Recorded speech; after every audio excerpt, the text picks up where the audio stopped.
Hi, this is Vishnu Baglari. Welcome back to my channel E-Learning with Vishnu. Today we are going to learn English with three most important model helping verbs or auxiliary. These are could, would and should. স্বাগতম জানাইছো সকলোকে আজি আমি শিকিম English through তিনিটা most important model helping verbs বা অক্সিলাৰীৰ হৈতে সেইকেইটা হৈছে could, would and should.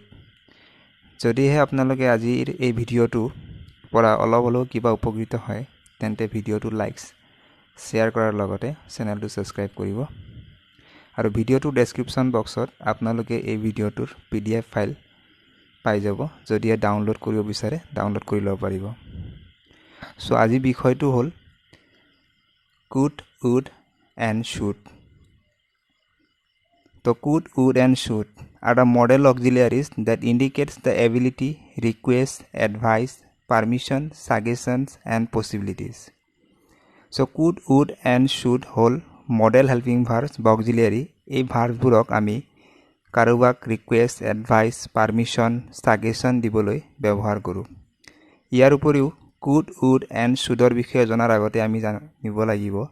সিহঁতৰ প্ৰেজেন্ট ইনডিফিনিট ফৰ্ম বা প্ৰেজেন্ট সিম্পল ফৰ্ম জানিব লাগিব কাৰণ can টো আমাৰ আহিছে কেনৰ পৰাই আমাৰ could হৈছে তো প্ৰেজেন্ট টেন্সত কেনৰ সিম্পল পাস্ট টেন্স could হয় আৰু উইলৰ would হৈ যায় ঠিক তেনেদৰে shall টো হৈ যায় should তো মনত ৰাখিব could, would, should ইহঁতৰ প্ৰেজেন্ট সিম্পল ফৰ্ম হল কেনৰ পৰাই আমাৰ could হৈছে উইলৰ পৰা would হৈছে আৰু shallৰ পৰা should হৈছে তো use of could and couldn't could আৰু could notৰ আমাৰ ব্যৱহাৰ বিলাক আমি জানিম use could and could not for ability in the past pastৰ কোনো ability বুজাবৰ কাৰণে could আৰু could not ব্যৱহাৰ কৰা হয় যেনে when he was younger he could run a mile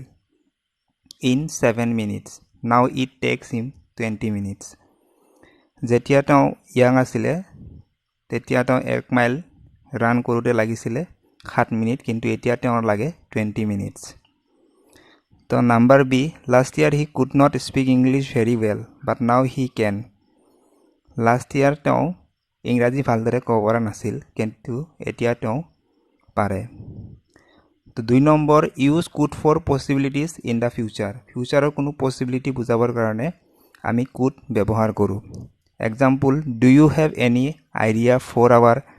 publicity campaigns number 3 use could to make polite request তো polite request বুজাবৰ কাৰণে আমি could ব্যৱহাৰ কৰোঁ যেনে example could you please close the door it is very cold could you please give me 10 rupees তো এনে ধৰণৰ ৰিকুৱেষ্ট polite request বুজাবৰ কাৰণে আমি could ব্যৱহাৰ কৰোঁ তো মনত ৰাখিব could টো হল কেনৰ simple past form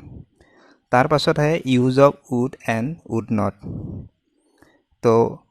woodৰ আমাৰ ব্যৱহাৰ কি হয় কেনেকৈ হয় আমি জানিম we can write would is often shortened to d তো would টো আমি shortly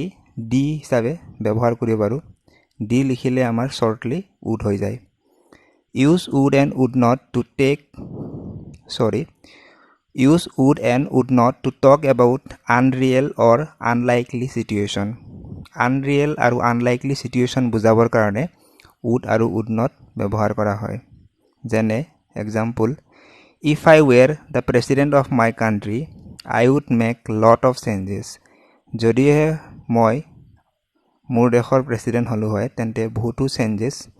কৰিলো হয় তো এনে ধৰণৰ আনৰিয়েল হয় এটো তো আনৰিয়েল সিচুৱেচন বুজাবৰ কাৰণে would ব্যৱহাৰ কৰা হয় I would travel around the world if I had lots of money তাৰ পাছত আছে number 3 use would you like to make polite offers যেতিয়া আমি polite offers বুজাও তেতিয়া আমি would ব্যৱহাৰ কৰোঁ যেনে example হ'ব would you like anything to drink would you like to join us for dinner তো এনে ধৰণৰ বুজালে আমি যেতিয়া আমি polite offers বুজাও তেতিয়া আমি would ব্যৱহাৰ কৰোঁ number P would you like to join us for dinner ইয়াৰ পাছত আছে We should not use to preposition after should not, could not and would not. আমি to preposition to shouldৰ পাছত, wouldৰ পাছত আৰু couldৰ পিছত ব্যৱহাৰ কৰিব নালাগে। তো should not, would not আৰু should notৰ পিছত আমি to preposition ব্যৱহাৰ কৰিব নালাগে। এক্সাম্পল চাম, you should not to smoke, এনেকৈ নিলিখি ইয়াৰ কাৰেক্ট ফৰ্মটো হ'ব you shouldn't smoke। ইয়াতে আমি to আমি ব্যৱহাৰ কৰা নাই, should not লিখি smoke লিখিছোঁ। ঠিক তেনেদৰে we could to order dinner tonight, to আমাৰ নালাগে, কাৰেক্টটো হ'ব we could order dinner tonight। তো মনত ৰাখিব could, would and shouldৰ পাছত কেতিয়াও to ব্যৱহাৰ নহয়, to preposition ব্যৱহাৰ কৰিব নালাগে। তো would to buy a new car if I had money, correct form হ'ব I would buy a new car if I had the money। use of should and shouldn't, should আৰু should notৰ আমাৰ ব্যৱহাৰবিলাক জানিব লাগিব। use should and shouldn't for advice and suggestion, suggest কৰিবৰ কাৰণে, advice দিবৰ কাৰণে আমি সদায় should আৰু should not ব্যৱহাৰ কৰোঁ। example, I have had a really bad headache for the past week, যোৱা এসপ্তাহ ধৰি মোৰ মূৰৰ বিষ হৈ আছে। তো লগৰ এজনক যদি আপুনি কেতিয়াবা কয় তেতিয়া তেওঁ সাজেষ্ট কৰিব যে that's not good, you should go to the doctor, তেন্তে তেওঁ এডভাইস কৰিব যে আপুনি ডক্টৰৰ ওচৰলৈ যাওক। ইয়াৰ পাছত I had a fight with my best friend, what should I do? তো মই আপোনাক সুধিলোঁ যে মোৰ বেষ্ট ফ্ৰেণ্ডৰ লগত মোৰ কাজিয়া হৈছে, তো মই এতিয়া কি কৰোঁ? তো এনে ধৰণৰ সেন্টেন্সবিলাকত আমি could, would and should ব্যৱহাৰ কৰোঁ।